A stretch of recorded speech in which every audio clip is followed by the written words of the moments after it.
এখন আমরা সাধারণ গণিতের প্রথম অধ্যায়ের এই দুইটা প্রশ্ন নিয়ে আলোচনা করার চেষ্টা করব। যদি একটা করেই ভিডিও বড় হয়ে যায় তাহলে একটা করেই শেষ করব, আর যদি ছোটোর মধ্যে শেষ করা যায় বা অল্প সময়ে শেষ করা যায় তাহলে দুটোই আলোচনা করব। তাহলে চলেন আলোচনা শুরু করি। প্রথম প্রশ্নটা একটু দেখেন, বলা আছে কি দুটি ক্রমিক জোড় সংখ্যার গুণফল 8 দ্বারা বিভাজ্য। তাহলে দুটি ক্রমিক জোড় সংখ্যার গুণফল 8 দ্বারা বিভাজ্য, এটা বোঝার জন্য আপনাকে আগে কি বুঝতে হচ্ছে, জোড় সংখ্যা বুঝতে হবে এবং ক্রমিক কথাটা অর্থও বুঝতে হবে। জোড় সংখ্যা তো আমরা সবাই জানি 2, 4, 6, 8 এগুলা, কিন্তু বলা হয়েছে ক্রমিক জোড় সংখ্যা। ক্রমিক বলতে বোঝানো হয় পাশাপাশি দুইটা সংখ্যা। যেমন যদি আমি বলি যে দুটি ক্রমিক জোড় সংখ্যা, তাহলে আপনি জোড় সংখ্যা যদি বলেন যে 4 আর 10 হবে না, কারণ জোড় সংখ্যা হচ্ছে সিরিয়ালটা এরকম 2, 4, 6, 8, 10। এখন ক্রমিক বলতে বোঝাবে আপনি যেটা নেবেন প্রথমটা আপনার ইচ্ছা মতো, ধরেন 2 নিলেন, তারপরেরটা ঠিক এর ইমিডিয়েট পরেরটাই, অর্থাৎ 4ই হইতে হবে, আর 4 নিলে অবশ্যই 6ই হইতে হবে। এইরকম দুইটাকে বলা হয় ক্রমিক জোড় সংখ্যা। অ্যাজ লাইক যদি আমি 100 বলি তাহলে এর পরের ক্রমিক জোড় সংখ্যা হবে 102। এইভাবে হচ্ছে ক্রমিক জোড় সংখ্যা বোঝানো হয়। তাহলে আমরা ক্রমিক জোড় সংখ্যাটা বুঝলাম। এখন দুইটা ক্রমিক জোড় সংখ্যা যদি নিতে চাই, আমরা এভাবে সংখ্যা নিয়ে তো আর প্রমাণ করতে পারবো না, আমাদের নিতে হবে সাধারণ একটা পদ, অর্থাৎ একটা এমন পদ নেব যেইটা দেখতে জোড় হয় না কিন্তু এটা অ্যাকচুয়ালি জোড় সংখ্যা প্রকাশ করে, এরকম একটা পদ নেব। যেমন ধরেন আমি যদি এখানে যেরকম নিছি 2x এবং 2x + 2, অর্থাৎ দেখেন বলছি কি ধরি দুটি ক্রমিক জোড় সংখ্যা যথাক্রমে 2x ও 2x + 2। x বিলংস টু কোথায়, n। এই জিনিসটা কিন্তু আমি এর আগেরটাই বলছি, অর্থাৎ x কার মধ্যে আছে, n এর মধ্যে আছে। n মানে কি স্বাভাবিক সংখ্যা। স্বাভাবিক সংখ্যা কারা, 1, 2, 3, 4 এরা। অর্থাৎ আপনি যে দুইটা জিনিস ধরে নিচ্ছেন, এই দুইটা জিনিস কোন ধরনের সংখ্যা বোঝায় সেটা তো ইন্ডিকেট করতে হবে। x এর তো নির্দিষ্ট কোনো মান হয় না। দ্যাটস ওয়াই আপনাকে বলতে হচ্ছে যে হ্যাঁ, আমি যে এই দুইটা জিনিসকে সংখ্যা ধরছি সেই সংখ্যাটা অবশ্যই কোন সংখ্যার অনুসারী হবে, স্বাভাবিক সংখ্যার অনুসারী হবে। স্বাভাবিক সংখ্যা থেকে আপনি এখানে বসাইলে জোড় সংখ্যাই পাবেন, এটা বোঝাচ্ছি। কিভাবে একটু দেখে আসি। ধরেন 2x আর 2x + 2, আপনি x এর মান যদি 1 বসান, যেহেতু n এর কথা বলছেন তাহলে 1 বসালে 2 × 2 হচ্ছে, এখানে 1 বসালে 2 × 2 আর 2 4, এখানে যদি 2 বসান তাহলে হচ্ছে 4, এখানে যদি আপনি 2 বসান 2 × 4 আর 2 6। অর্থাৎ আপনি যখন 1 বসাচ্ছেন তখন 2, 4 পাচ্ছেন, যখন 2 বসাচ্ছেন তখন 4, 6 পাচ্ছেন। তার মানে কি বোঝায়, যে এই দুইটা সংখ্যা জোড় সংখ্যা বোঝায় এবং পাশাপাশি দুইটা জোড় সংখ্যা বোঝায়। দ্যাটস এটা ক্রমিক জোড় সংখ্যা। তাহলে আমরা যে কথাটা লিখছি, ধরি দুটি ক্রমিক জোড় সংখ্যা যথাক্রমে 2x ও 2x + 2, কথাটা সত্য। তাই যদি হয় তাহলে প্রশ্ন মতে কি, প্রশ্ন মতে 2x ব্র্যাকেটে 2x + 2, কারণ ওরা বলছে দুটি ক্রমিক জোড় সংখ্যার গুণফল। তাহলে আমরা গুণ করব, পাশাপাশি লেখাই তো বীজগণিতে গুণ বোঝায়। তাহলে 2x এবং 2x + 2 প্রশ্ন মতে লিখে এখন গুণ করেন। 2x আর 2x যদি গুণ করেন, আমরা জানি ব্র্যাকেটের বাইরে কোনো কিছু থাকলে সে ভিতরে সবার সাথে গুণ হয়। তাহলে 2x দিয়ে 2xকে গুণ করলে 2 × 2 = 4, আর x গুণ করলে x²। আবার 2x দিয়ে যদি 2কে গুণ করেন তাহলে 2 × 2 = 4, আর এই x শুধু থাকবে 4x হবে। এখন আপনি এই দুইটার মধ্যে থেকে 4 কমন নিতে পারবেন, একটা x কমন নিতে পারবেন। তাহলে 4x কমন নিলে বোঝেন এখান থেকে 4 চলে গেল, x দুইটা থেকে একটা গেল, আর কয়টা রইল, একটা। এখান থেকে 4x পুরাটাই যদি চলে যায়, কোথাও থেকে যদি পুরা অংশ সরায় নেওয়া হয় সংখ্যা, ওখানে আর কিছু না থাকলে 1 থাকে। এই বিষয়ে ডিটেলস অন্য জায়গায় বলা হবে, এখানে আপাতত এটা জেনে রাখেন যে সম্পূর্ণটাই চলে যাওয়ার ফলে ওখানে 0 না হয় কি হবে, 1 হবে। এই হলো গেলে ব্যাপারটা। এখন আপনি খেয়াল করেন, এই জায়গায় আপনার ইকুয়েশন শেষ নর্মালি। এখন আপনি যুক্তি দেবেন, যুক্তি দিয়ে প্রমাণ করবেন কথাটা। দেখি যুক্তিতে কি দেওয়া যায়। আমরা এর আগে একটা কথা বলছিলাম যে এই যে পাশাপাশি থাকে না, এটা ক্রমিক স্বাভাবিক সংখ্যা হয়। কিভাবে, আপনি যদি লক্ষ্য করে দেখেন যে x আর একটা হচ্ছে x + 1, x এবং x + 1, 4 নিয়ে পরে কথা বলি। এটা মানে যদি হয় 1 তাহলে এটা মানে হবে 2, এটা মানে যদি হয় 2 তাহলে এটা মানে হবে 3। তার মানে কি, একটা আরেকটা থেকে 1 বেশি। তো আমরা তো জানি যে একটা আরেকটা থেকে 1 ডিস্টেন্স থাকলে এরা স্বাভাবিক সংখ্যা এবং ক্রমিক স্বাভাবিক সংখ্যা হয়। ঠিক দেখেন, তাই বলছি যে x ও x + 1 দুটি ক্রমিক স্বাভাবিক সংখ্যা।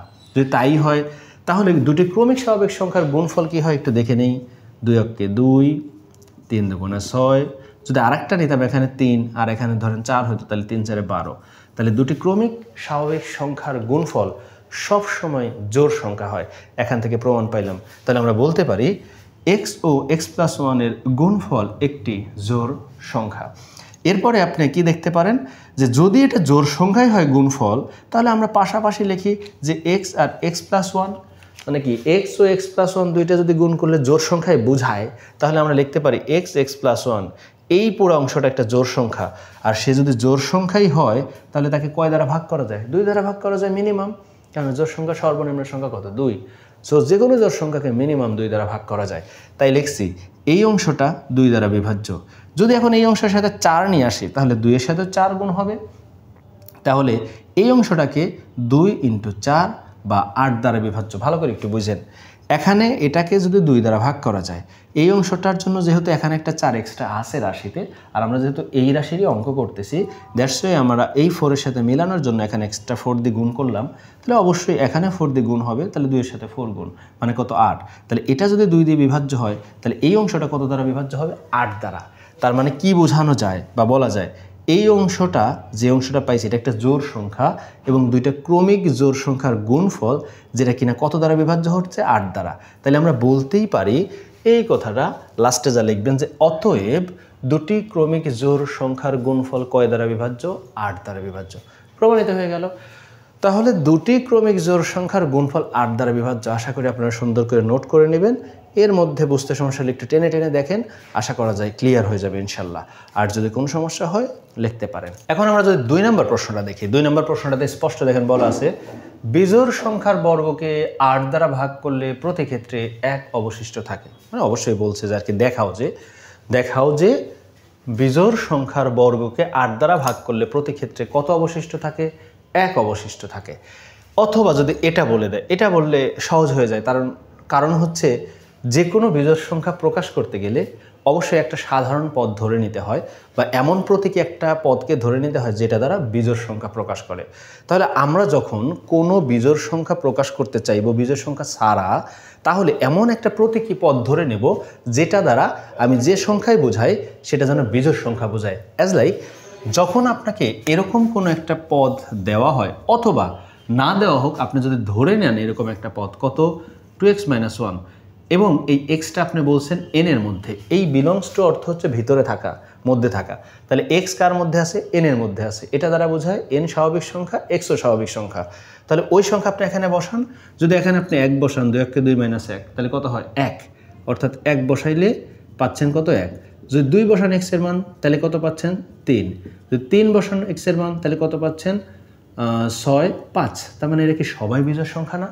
তাহলে যেই পদে এক্স এর মান যাই দিচ্ছি সে বিজোড় সংখ্যা প্রকাশ করে, তার মানে সেটা একটা বিজোড় সংখ্যা সাধারণ পদ। এভাবে আমরা বিজোড় সংখ্যা সাধারণ বা কমন একটা পদ ধরতে পারি। গেল এটা। তাহলে ওদের কথা অনুযায়ী আমরা একটা বিজোড় সংখ্যা ধরি। ফার্স্টেই যদি এটা দেওয়া থাকে তাহলে লিখবেন দেওয়া আছে, আর যদি না হয় আপনি লিখবেন ধরি কি n = 2x - 1, যেখানে x বিলংস টু কি? n। এটা কিন্তু অবশ্যই বলতে হবে, কারণ x এর কোনো নির্দিষ্ট সংখ্যা হয় না। এক্সটা কোথা থেকে আনবেন সেটা মেনশন করে দেবেন। বাংলায় বললে বলতাম x n এ থাকে, তো n এ থাকে এটাকে গাণিতিকভাবে বলে x বিলংস টু। এরপর ওরা কি বলছে? বর্গ করলে। তো আপনি বর্গ করেন, বর্গ করলে এ পাশে স্কোয়ার হয়, এ পাশে স্কোয়ার হয়। এখন এটা কি সূত্র পড়ছে? a - b²। তাহলে a - b² সূত্র আমরা সবাই জানি। a - b² মানে a² - 2, সূত্রের 2। a বলতে এটা a, b বলতে এটা b, তাহলে a² - 2ab + b²। বর্গ করলে 2 × 2 = 4 হয়, x² হয়, -2 × 2 = 4 মানে 4x + 1² মানে 1। এখন এইটুকুর মধ্যে থেকে যদি আমি কমন নেই, তাহলে কি কমন নিব? 4 কমন যাবে, x কমন যাবে। তাহলে 4x এর মধ্যে থেকে 4x² থেকে যদি 4 চলে যায়, x² থেকে একটা x গেলে কয়টা x থাকে? একটা। 4x থেকে পুরা 4x যদি চলে যায় তাহলে কত থাকে? 1। যে কোনো জায়গা থেকে একটা সম্পূর্ণ অংশ যদি সরায় ফেলেন, ওই জায়গায় 1 থাকবে, 0 হবে না। প্লাস কত আছে? 1 রইল। এখন তাহলে আমরা কি বলতে পারি? ওই যে আগের মতো কথা, একটু আগেই তো বুঝায় আসলাম, তাহলে এই বিষয়ে ডিটেলসে না বলি। তখন ছিল x এবং x+1। তো x ও x+1 যদি দুটো ক্রমিক স্বাভাবিক সংখ্যা হয়, একই তো কথা। এখানে সেটা প্লাসের জায়গায় শুধু মাইনাস। তাহলে আমরা কি বলতে পারি? যে x ও x-1 দুটি ক্রমিক স্বাভাবিক সংখ্যা। x ও x-1 এর গুণফল একটি কি সংখ্যা? জোড় সংখ্যা। আপনি আগের এই যে প্রথমে যে বুঝে আসলাম যে নিয়মটা, ওইটা একটু ভালো করে দেখেন। যদি দুইটা ক্রমিক স্বাভাবিক সংখ্যা হয় তাহলে এদের গুণফল একটি কি সংখ্যা হবে? জোড় সংখ্যা হবে। তাই যদি হয় তাহলে এইটুকু কি একটি জোড় সংখ্যা। এই জোড় সংখ্যাকে মিনিমাম কয় দ্বারা ভাগ করা যায়? 2 দ্বারা ভাগ করা যায়। তাহলে এই অংশের সাথে যদি 4 আনি তাহলে 2 এর সাথে 4 আসবে। কেন 4 আনবেন স্যার? কারণ আমার প্রমাণের এই জায়গার অংশের সাথে 4 আছে, তাহলে এটার সাথে যদি 4 আসে তাহলে 2 এর সাথে 4 আসবে। তাহলে এই অংশটা কত দ্বারা বিভাজ্য? 8। একটু ভালো করে বোঝেন, আপনার পুরো রাশি এটা, কিন্তু আপনার এটা আর এটা ক্রমিক স্বাভাবিক সংখ্যা, এদের গুণফল হচ্ছে জোড় সংখ্যা। এই অংশটা ভাগ যায় 2 দ্বারা, আর এই পুরা 4 সহ ভাগ যায় 8 দ্বারা। তাহলে এই অংশটা হচ্ছে কি আপনার 8 দ্বারা বিভাজ্য, কিন্তু পুরা অংশটা তো ছিল 1 সহ। তাহলে যদি সম্পূর্ণ অংশকে 8 দিয়ে ভাগ করা হয় তাহলে অতিরিক্ত কত বেঁচে থাকে? 1 বেঁচে থাকে না? তার মানে কি বলা যায়? বলা যায় একটি বিজোড় সংখ্যাকে বর্গ করে যদি 8 দিয়ে ভাগ দেওয়া হয় তাহলে অবশিষ্ট কত থাকবে? 1 থাকবে। আমি আবার বলি, এটাকে বর্গ করে যে অংশটা আসছে না, তার এই অংশটা 8 দ্বারা বিভাজ্য। যে এখানে পাইছেন যে এই অংশটুকু 8 দ্বারা বিভাজ্য, তাহলে এই অংশটুকু 8 দ্বারা বিভাজ্য হলে অতিরিক্ত একটু অংশ বেঁচে যায় না, সেটা কত? 1। তার মানে এই অংশটা কার অংশ ছিল? বিজোড় সংখ্যার। তাহলে বলতেই পারি এই পুরো অংশকে 8 দ্বারা ভাগ করলে অবশিষ্ট থাকে কত? 1। কারণ এইটুকু 8 দ্বারা ভাগ যায়, এটা বেঁচে যায়। তাহলে তো বলাই যায় যে কোনো বিজোড় সংখ্যার বর্গকে 8 দ্বারা, যে কোনো বিজোড় সংখ্যার বর্গকে 8 দ্বারা ভাগ করলে প্রতি ক্ষেত্রে 1 কত থাকে? অবশিষ্ট থাকে। আশা করি বুঝতে পারছেন। সমস্যা হলে একটু টেনে টেনে দেখেন, আশা করি কোনো সমস্যা হবে না, বুঝতে পারবেন। বুঝতে সমস্যা হলে লিখতে পারেন। এই ভিডিওটা এ পর্যন্তই থাক, দেখা হচ্ছে অন্য কোনো ভিডিওতে। আসসালামু আলাইকুম রহমতুল্লাহ।